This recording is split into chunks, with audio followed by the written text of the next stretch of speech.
Right, good morning team. Justin Dunaway here, lead faculty with the Institute of Clinical Excellence. I'm excited to be back 2022, hopping on the mic early in the year. I'm super excited for this year in general. Lots of cool things coming down the pipe, both personally and professionally, and I cannot wait to get back into the ICE classroom. First course out of the gate for me is Total Spine Thrust Manipulation, hometown Portland, Oregon, March 12th and 13th.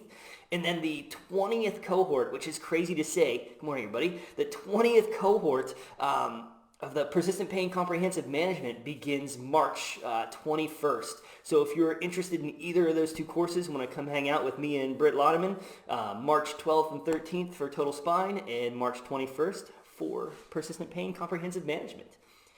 I'd love to jump right into today's topic, therapeutic nihilism and the PT Skeptic.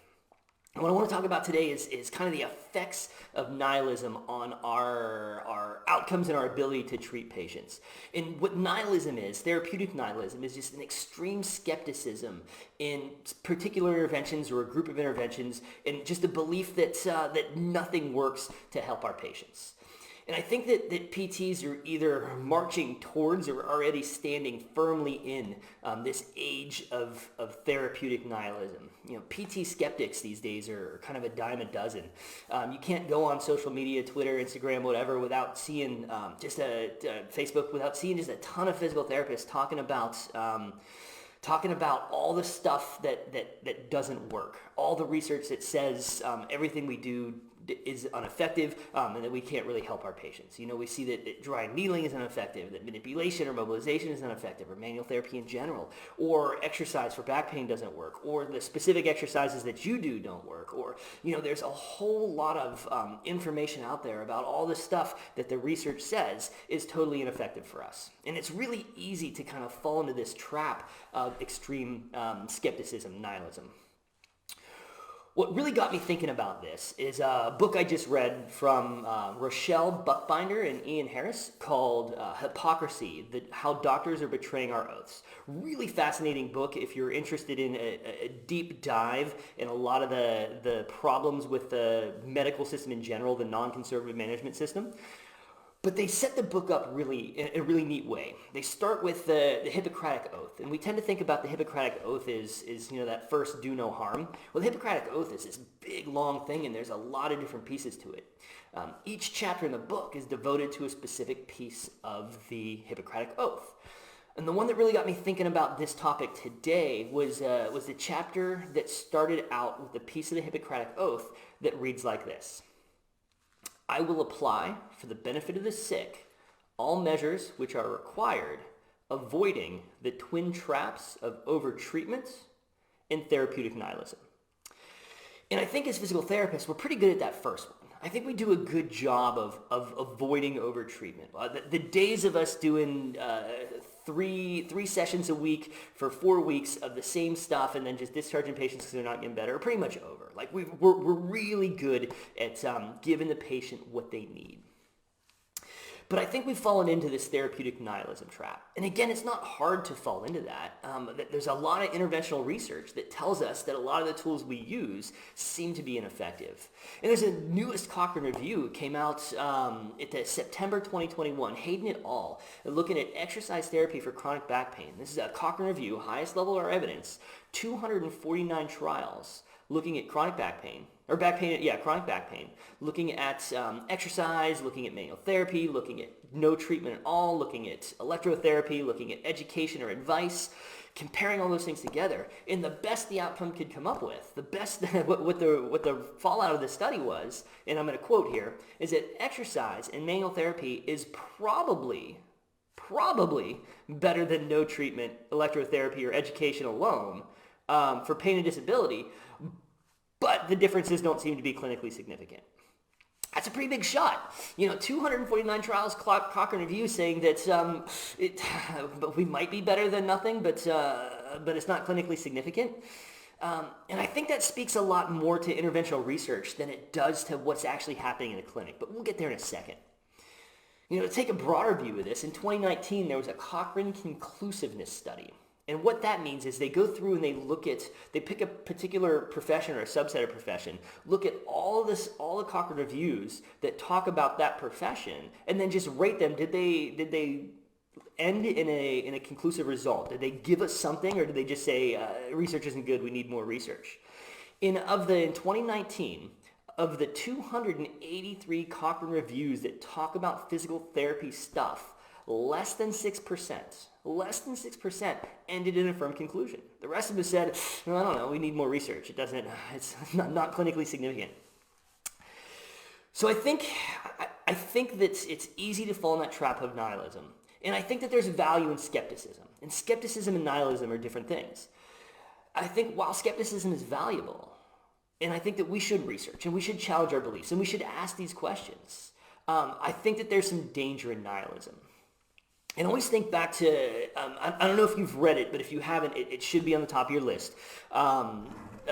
Louis Gifford's Aches and Pains.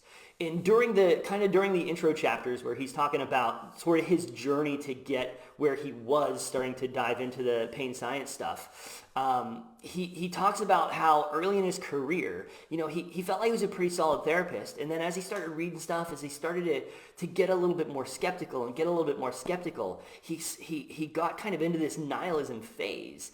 And the more skeptical he got, the worse his outcomes got. The less he believed in what he was doing, the worse off his patients were. And this has always stuck with me. It was a sort of a fascinating concept. And then I stumbled onto this study that kind of put the science behind that, or at least tested this in a trial and showed that there's some magic here. It was called Socially Transmitted Placebo Effects by Chen back in 2019. And the short of the study is you basically blinded the patients to the treatment, whether they're getting the real treatment or the placebo treatment. But the provider knew whether it was a real treatment or a placebo treatment. The provider walked in the room, provided the real treatment, the patient got better. The provider walked in the room, provided the placebo treatment, the patient didn't get better. Now the fascinating piece is that you take it one step back further, both treatments were placebos. They tricked the provider into thinking one was real, one was fake. The patient had no idea. But when the provider didn't believe in the treatment he was providing or she was providing, the patient didn't get better. So when we look at the science behind it, therapeutic nihilism, a belief that the stuff that we do doesn't work, has the ability to torpedo our outcomes. And it has the ability to limit our ability to limit our ability to meet the patient where they are, provide the treatments they're looking for, and help guide them to a better path. So when we think about skepticism, when we think about nihilism, I think the place to go now is to step back and look at the research that looks at the profession as a whole. That doesn't look at specific interventions, but just takes a 10,000-foot view of physical therapy. What does that research tell us? Well, there's a lot of studies here and a lot of really good stuff.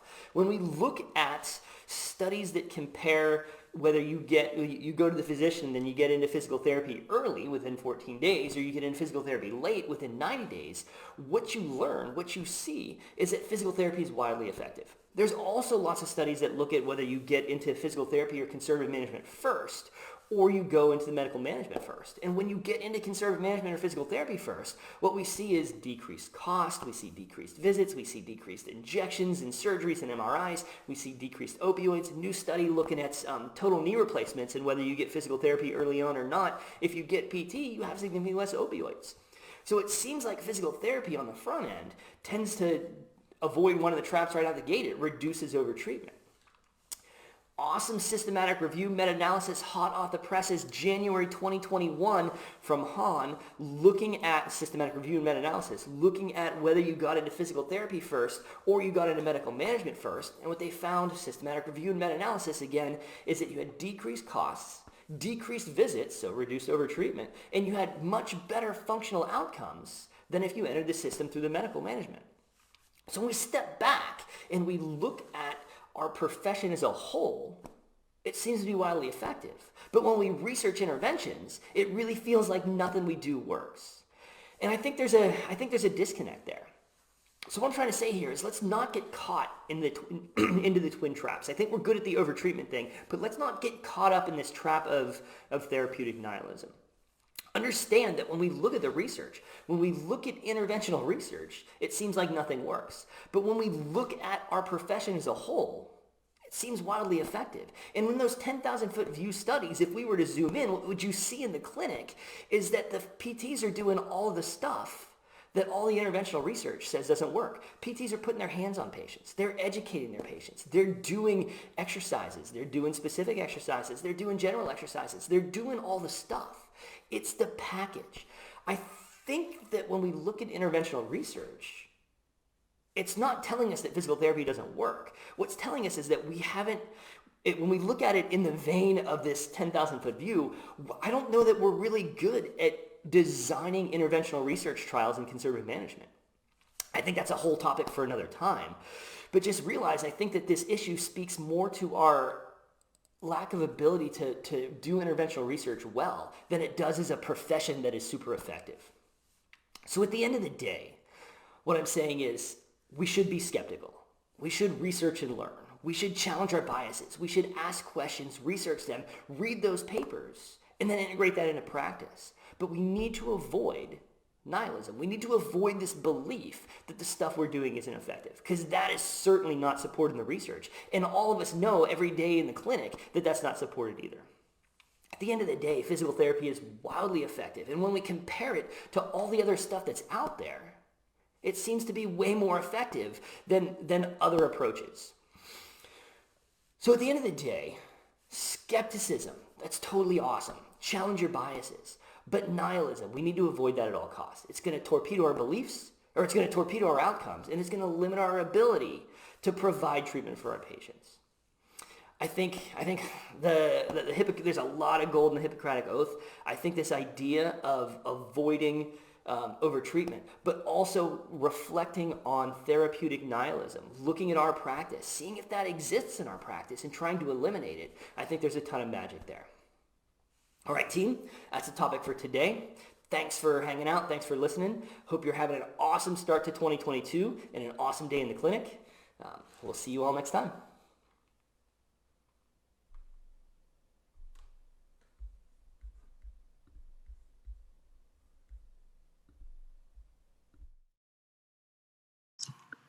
Hey, thanks for tuning in to the PT on Ice Daily Show. If you enjoyed this content, head on over to iTunes and leave us a review. And be sure to check us out on Facebook and Instagram at the Institute of Clinical Excellence. If you're interested in getting plugged into more ICE content on a weekly basis while earning CEUs from home, check out our virtual ICE online mentorship program at ptonice.com. While you're there, sign up for our Hump Day Hustling newsletter for a free email every Wednesday morning with our top 5 research articles and social media posts that we think are worth reading. Head over to ptonice.com and scroll to the bottom of the page to sign up.